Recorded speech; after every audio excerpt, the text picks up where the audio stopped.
मित्रों, आज हम इस वीडियो में बात करते हैं भाग्य क्या है।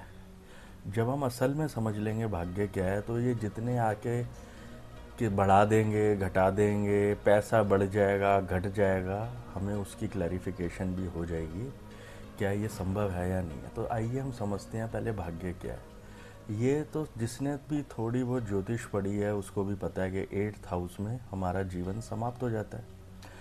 पर शरीर समाप्त हुआ ना 8th हाउस में, जर्नी तो चल रही है आगे की तरफ। इसीलिए जो नोवा हाउस होता है उसका जो सिंबल है, नौवीं राशि का भी सिंबल है, धनु में आधा आदमी आधा जानवर है।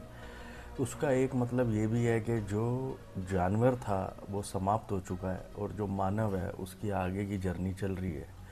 जो इंसान रूपी जानवर जो अंदर था हमारे अंदर षडरिपु के रूप में, उसका अंत हो चुका है और आगे की जर्नी चल रही है। और वो बिल्कुल जन्म आफ्टर जन्म अपने एक ही ध्यान पे केंद्रित है जिसे मोक्ष कहते हैं। इसीलिए उसने धनुष में बाण लगा रखा। 10वां हाउस हो गया हमारा highest place in the sky, सबको पता है ये। 11वें में घड़ा है, आप खुद सोचें घड़ा क्यों है। पर 12वें में दो मछलियां हैं। बड़ा इंटरेस्टिंग है कि वहाँ दो मछलियां हैं और अपोजिट डायरेक्शन में घूम रही हैं। एक भोग को रिप्रेजेंट कर रही है, एक मोक्ष को कर रही है।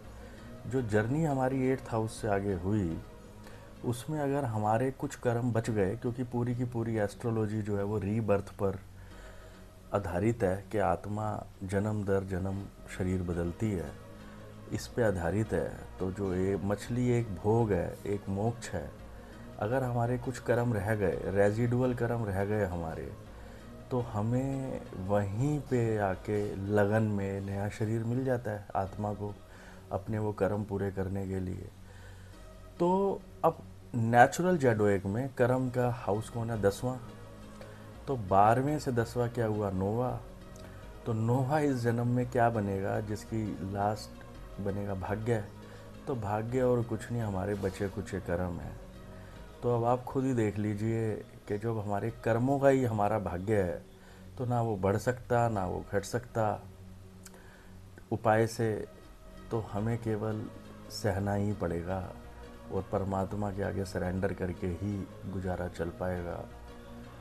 धन्यवाद।